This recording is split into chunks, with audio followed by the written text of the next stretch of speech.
All right, ladies and gentlemen, good evening.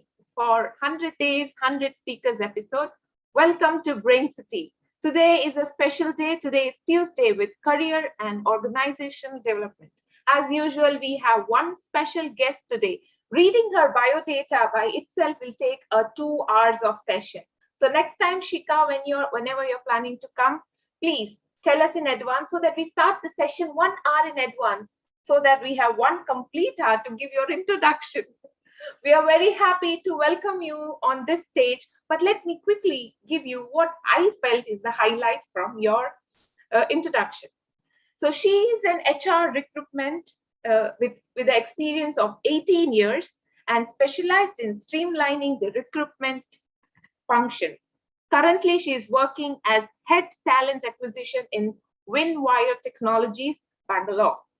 She has Masters in Human Resource Management from AIMACME.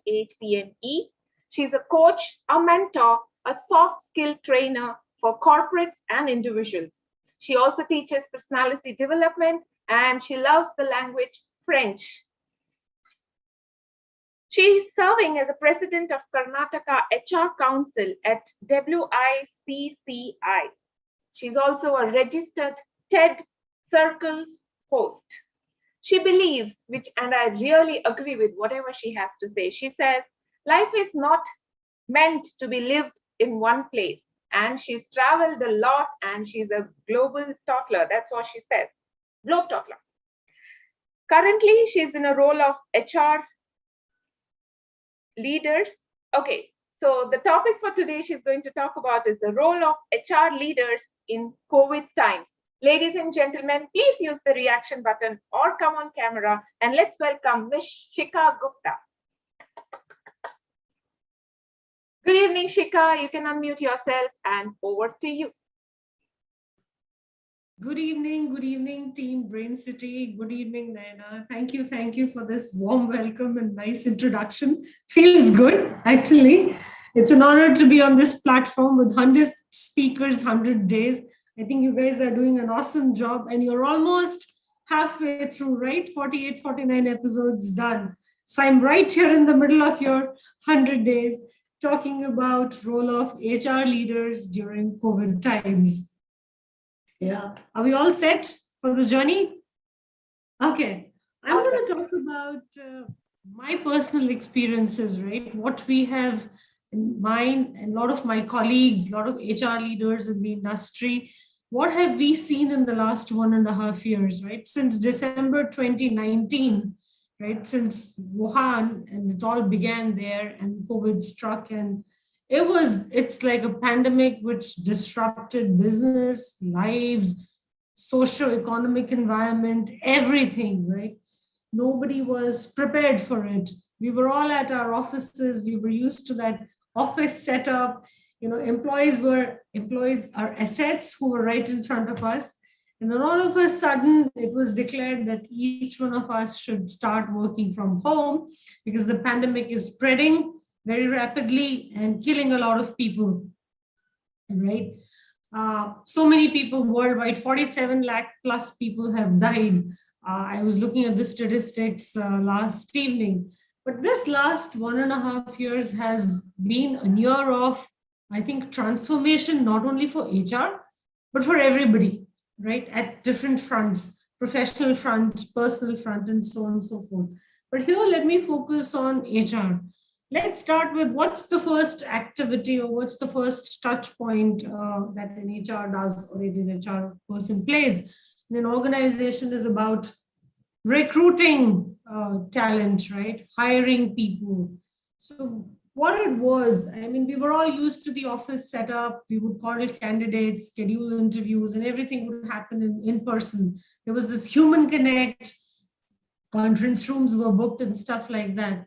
Now, this whole transition from in-person office hiring, recruiting, moving on to virtual hiring, virtual recruiting, and virtual onboarding. Yes, it has been a journey. It has been a challenge, right? Because hiring somebody basis a few video calls is very different when you hire the person in person, right? With a face-to-face interview has a very different impact. from what it is talking to somebody online. Imagine if it was not COVID, maybe I would have flown down to UAE and done this session for Brain City in person, and it's a different high, right? So the way the sourcing patterns did not change, right? We continued to use job portals, job sites, social networks, but then the way we started interviewing, scheduling online video calls and stuff like that, and then move an HR discussion, do it again online through video calls, roll out an offer, and then candidate engagement, managing this person after the offer is rolled out for the next 30, 60, 90 days became an ordeal. And what has happened in today's market? It has completely disrupted the equations of hiring. Any candidate you talk to in today's times is actually having 2, 3, 4 offers, right? It's become very easy to sit at home and attend multiple interviews, grab multiple offers, and you're not sure the candidate whom you have offered, whether this person will join or not. So a lot goes in terms of engaging the person, keeping him upbeat with what's happening in your current organization. And finally, after those, 30, 40, 50, 60 days, the person eventually joins. And a lot of times the person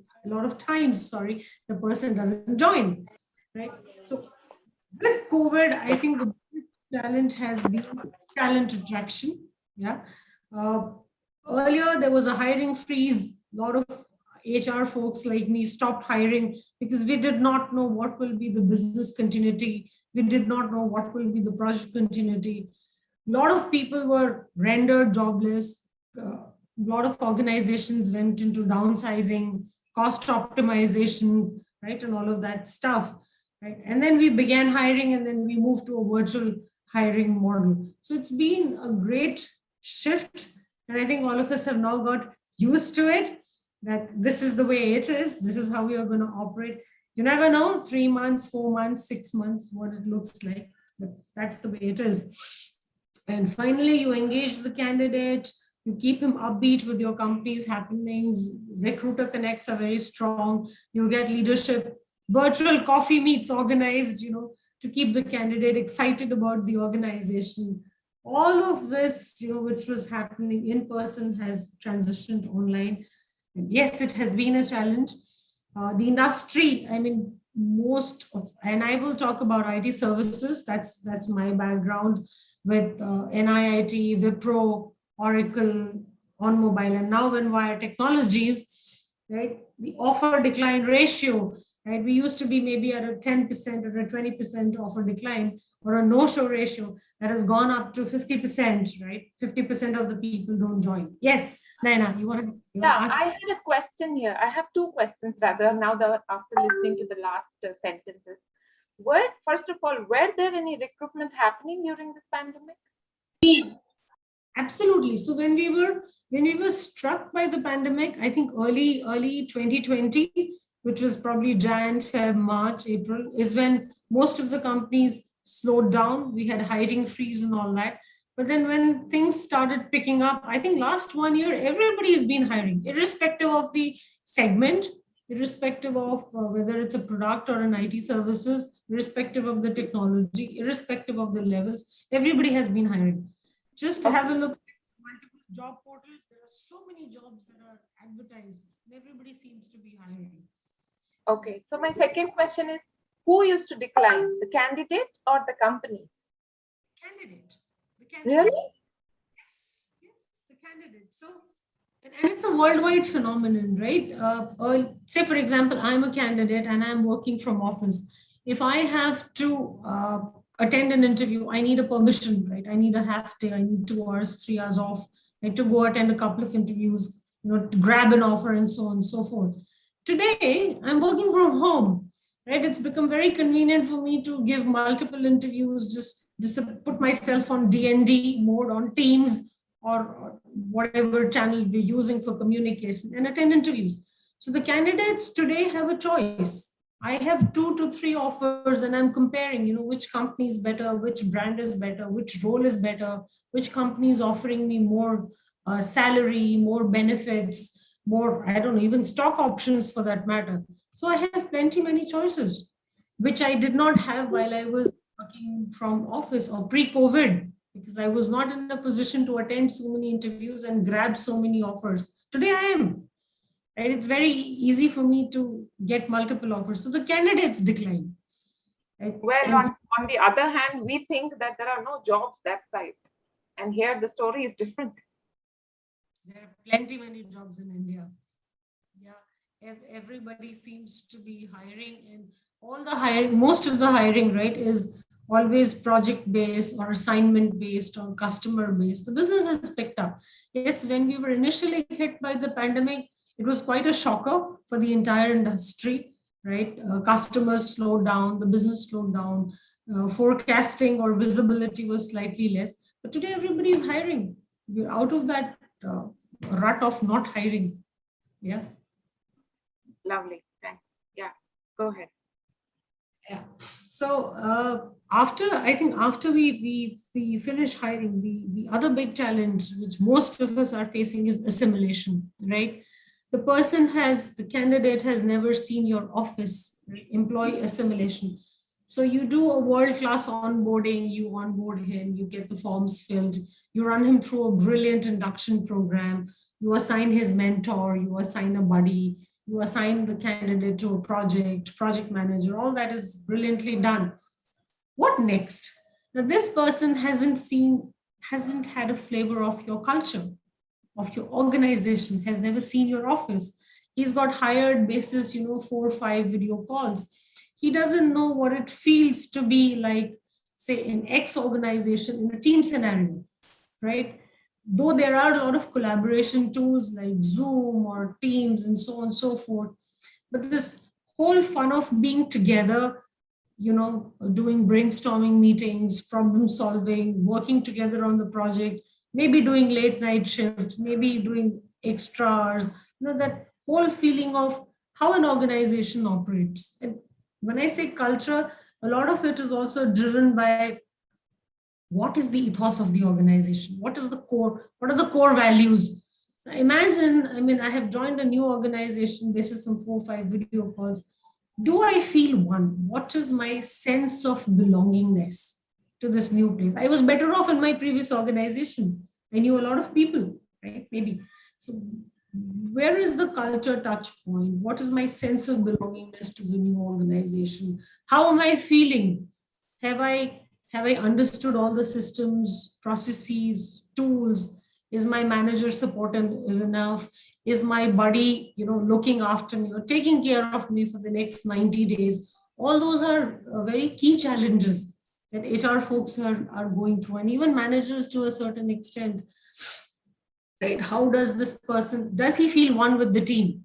Because he's an outsider, he's a recent joiner. The others have a certain equation, have a certain equilibrium, have a certain, teamwork dynamics in place. How does the new person gel in? How does he feel one with the organization? I think that's another challenge most of the HR folks, including myself, we are facing. So, the value of a human connect, when the new joiners join in an office, right? When you do those engagement activities, when you work in a team setup, in that kind of environment, very different, right? You feel like one, you feel like a family, right? Those and that will bring me to my next point of employee engagement, right? All these fun activities, cafeteria activities, on the ground activities, everything has become, Zoom games. Okay, photography contest, okay, cooking contest, okay, this contest, quiz, puzzles, riddles, that whole fun of being together in the office, fighting for it, winning it, losing it, that breaks a lot of ice, that breaks silos, that, in an informal setup, you see the best side of a person, right? Because it's all about winning and losing. There's no project manager, no team lead here. Everybody's one, right? So those employee engagement activities that we folks used to do during the office time brought in that harmony, brought in that unity, brought in that oneness, that belongingness. Yay, this is what the organization is all about. This is what HR folks do. It was easier to even have those, those conversations those tea time chit chats. It's easy to connect with the HR person and somebody's not feeling great about himself, his work, his project, or there is a grievance, right? It's easy to stand in one corner and voice it out, or easy to talk to your manager. So all those elements are missing. It's become a very mechanical or a machine life. Yeah. Today, even you and I are talking through a laptop, right? Than a human connect. So assimilation, the culture piece, the belongingness that a new joiner should feel to the organization is a big challenge today. And all of us are trying to cope up to the best of what we can. Third is, yes, employee engagement, right? That bonding, that feeling of unity and harmony is missing, right? You can do, I mean, even if we try and do an event with 500 employees on Zoom, these are just 500 thumbnails, right? Then 500 bodies participating in something, right? Like I said, winning for it, losing, fighting for it. It brings that culture element, right? It brings that oneness. So that has drastically changed. Everything is just online, and then you keep announcing contests, and then you announce winners, and somebody gets a digital certificate. You're not in a position to even do prize distribution. And that's the whole thing with even rewards and recognitions or quarterly meetings, right?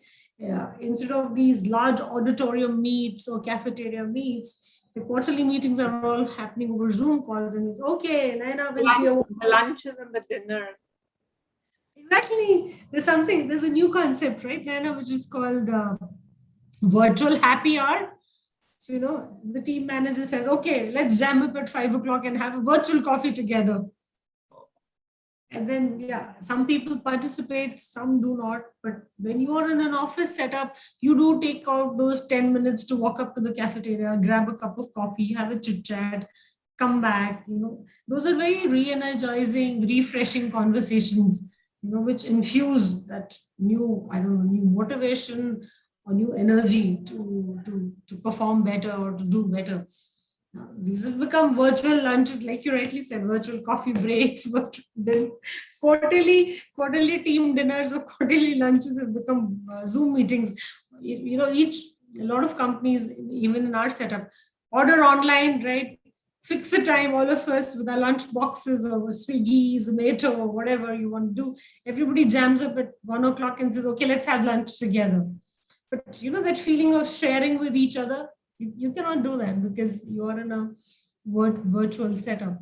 So yeah, a lot has changed. I think the entire way in which we are functioning. So from employee engagement, now attrition is a very big challenge. Employees leaving, and if you look at the industry data, most of the people who have left or who are leaving or who are resigning who have resigned in the last 6, 8 months or 10 months or 1 year are the people who we have recently hired, because that feeling of that culture or oneness or bonding is missing. A lot of new joiners don't find the new organization as their new home, right? Or as their new body, or as their new whatever parking place where they want to be for the next 3, 4, 5 years. Attrition has become a big challenge. That's one piece of it. Second is opportunities are plenty in the market, right? And you have a lot of different kinds of organizations, right, offering 30, 40, 50% jumps, right, in the market, which is very lucrative for a candidate, even if he or she is not looking. Do you have the list of such companies? I do. I can share it with you in confidence. Of course, opportunities are plenty, and market outside is very interesting, right?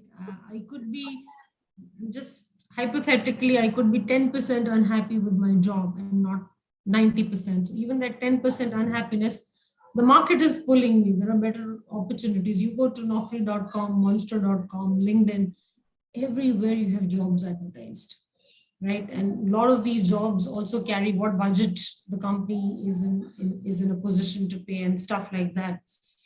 So anybody is getting drifted apart. One, the oneness feeling feeling is not bonding him, letting him stay. Second, the market outside is pulling him to greener pastures, for the lack of a better word. So attrition has become a big problem, right?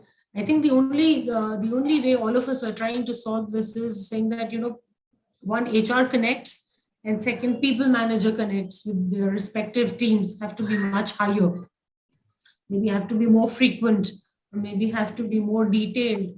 But then again, it all boils down to the paucity of time, right? How much time does the project allow, to mingle, to do these connects and all that, because delivery or customer deadlines are always strict, right? No customer says, okay, for the lack of a better word, aram se kaam karo, do it at your ease whenever. So customer deadlines are strict, project deliverables are important. But the only way to, I think, arrest attrition is one, to give multiple opportunities within the same organization if somebody is looking for, and that's what we do, role change, project change, and then deeper HR and people manager connects.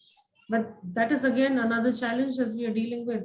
Like I just mentioned, no, those conference room conversations or those coffee conversations are missing. It's very easy to get hold of an HR person. Shikha, I want to talk to you for 2 minutes. Something is bothering me, and so on and so forth. It gets done. But now that we're not at work, you can't help the employee that way. That informal connect, that whole thing is gone. So that's another challenge we are facing. So I think it's been quite a challenging year, but then every HR person has learned his way how to maneuver, how to handle things, right from L&D, for example, right? Learning and development.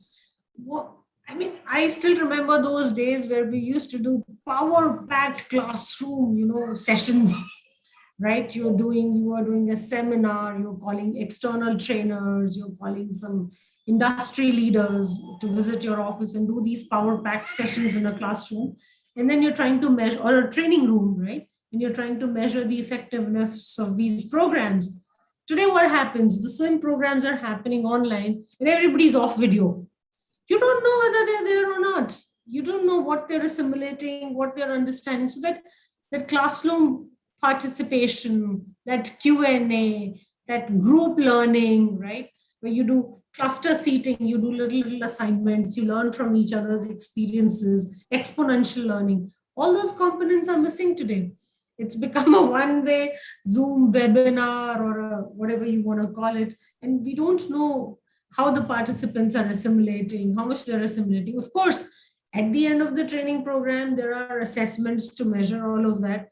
But I think the most effective way to still do learning and development exercises in a classroom setup, where there is interaction between the trainer and the participants, and group learning, collective learning gives different kind of results. So all that also has moved online.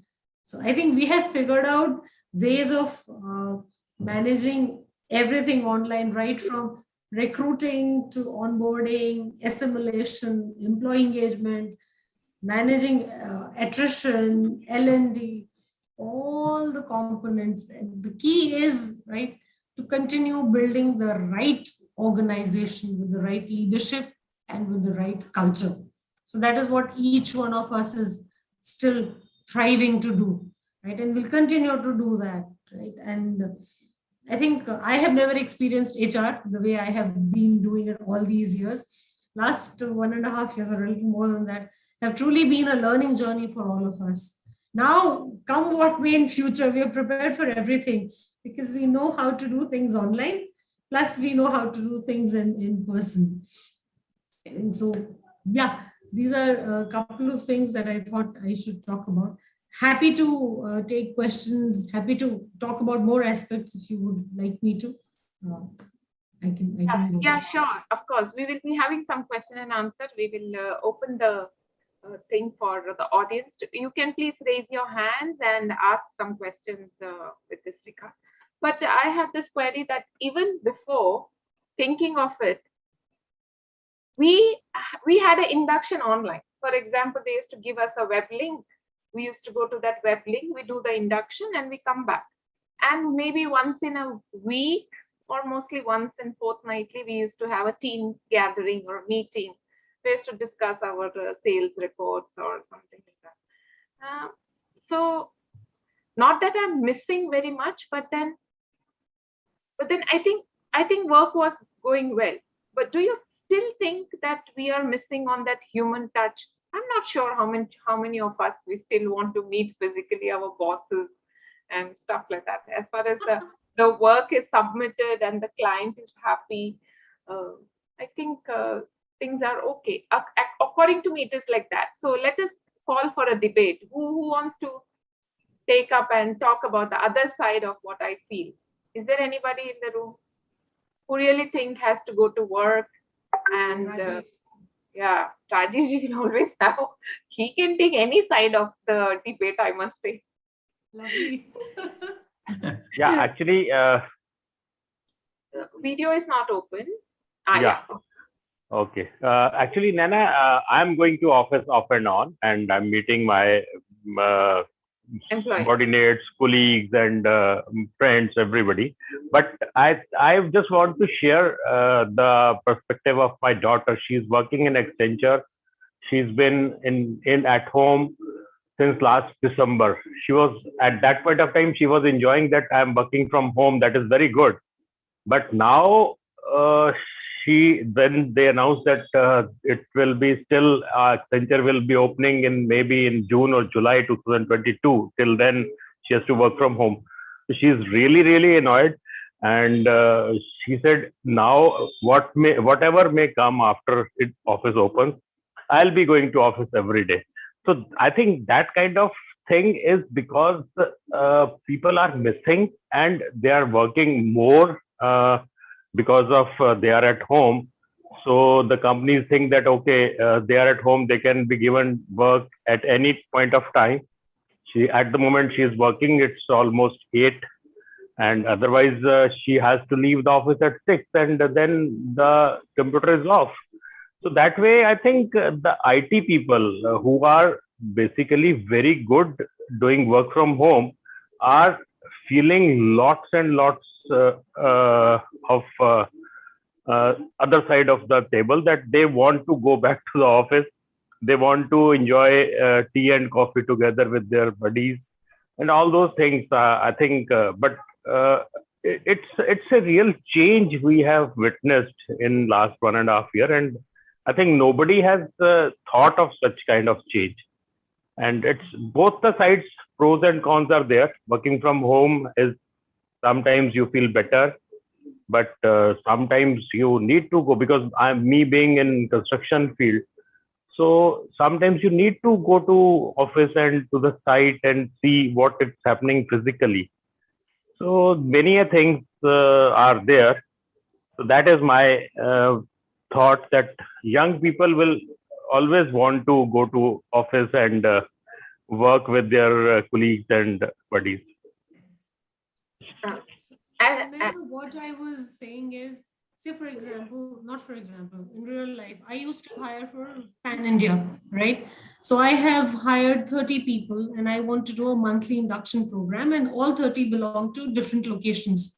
So this whole feeling of, organizing an induction program, having all 30 in a single room, they interact with each other, they get to know each other, right? They all come from different companies, different technologies, maybe different backgrounds. That group learning, that introduction, yeah, and then you move on after that one day induction program, you move on to your respective projects and you're assigned your managers and mentors and so on and so forth.